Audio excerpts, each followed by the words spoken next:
নয়ন বাড়ি ঝরা কি করে যেখানে সাধুগুরু বৈষ্ণবের বাজার লাগে, যেখানে ভক্তরা সারা দিন রাতে বসে বদলে কৃষ্ণ নাম অমৃত সুধা আস্বাদন করে।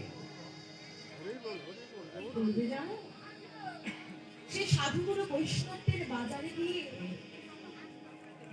সে সাধুগুরু বৈষ্ণবদের বাজারের মধ্যে গিয়ে যেখানে তারা হা কৃষ্ণ প্রাণ কৃষ্ণ বলে কাঁদে, সে বাজারে গিয়ে কি করবে জানো, সেই ভক্তকে হৃদয়ে পক্ষে জড়িয়ে ধরে বলবে, একবার আয় ভক্ত,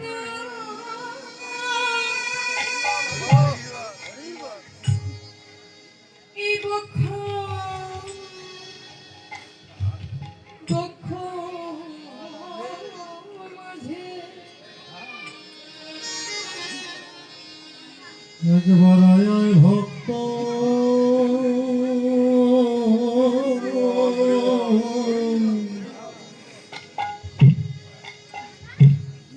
এই বক্ষ মাঝে একবার আয় ভক্ত,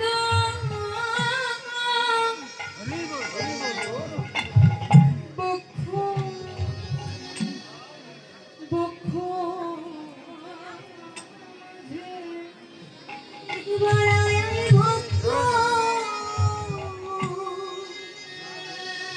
আমার বক্ষ হবে এমন দিন তোমার হয় না,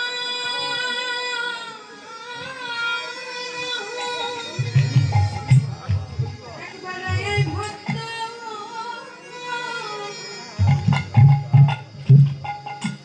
বক্ষ মাঝে তোমার মন দিনা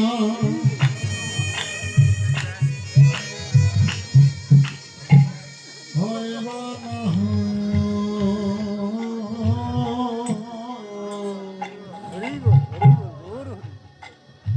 একবার আয় ভক্ত, এই বক্ষ মাঝে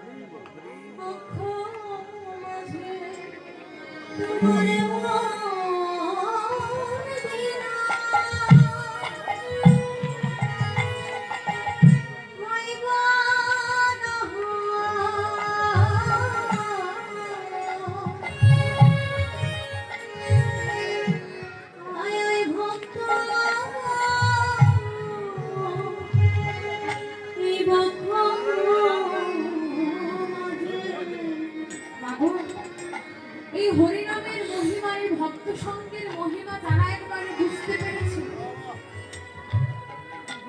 যারা যারা এই হরিনামের মহিমা, ভক্ত সঙ্গের মহিমা, সাধুগুরুর কৃপা লাভের মহিমা বুঝতে পেরেছে, তারা ঘর ছেড়ে নেমে এসেছে পথের ধারে।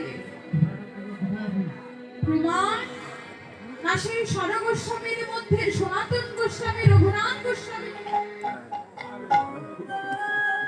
তারা যখন বুঝতে পেরেছিলেন হরি নাম করলে কি হয়, হরি নামের মহিমা কত, তারা রাত ঐশ্বর্য ত্যাগ করে পথের ধারে ধারে কেঁদে বেরিয়েছে।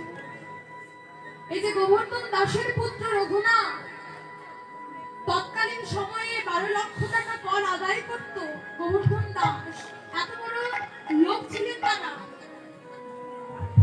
তার একমাত্র সন্তান রঘুনাথ। আজ রঘুনাথ, এই যে মাগো দেখবেন পিতামাতা যদি কৃষ্ণ ভক্ত হয়, সন্তান 90% কৃষ্ণ ভক্ত হওয়ার সম্ভাবনা থাকে, আর 10% বাবা বলা তো যায় না। এই যে দেখুন এখন আগেকার দিনের মতো রামকৃষ্ণ পরমহংসদেব স্বামী বিবেকানন্দ জন্মগ্রহণ করছে না কেন? মহাপুরুষেরা জন্মগ্রহণ করছে না কেন? না বাবা মহাজন বললেন জন্মগ্রহণ কোথায় করবে? বলে যদি ফ্লাইট ল্যান্ড করতে হয় তার জন্য তো একটা ভালো জায়গা লাগে। কি বাবা? জায়গার প্রয়োজন। তো মহাপুরুষ মহিষী নারীরা যে আসবে তার জন্য তো ভালো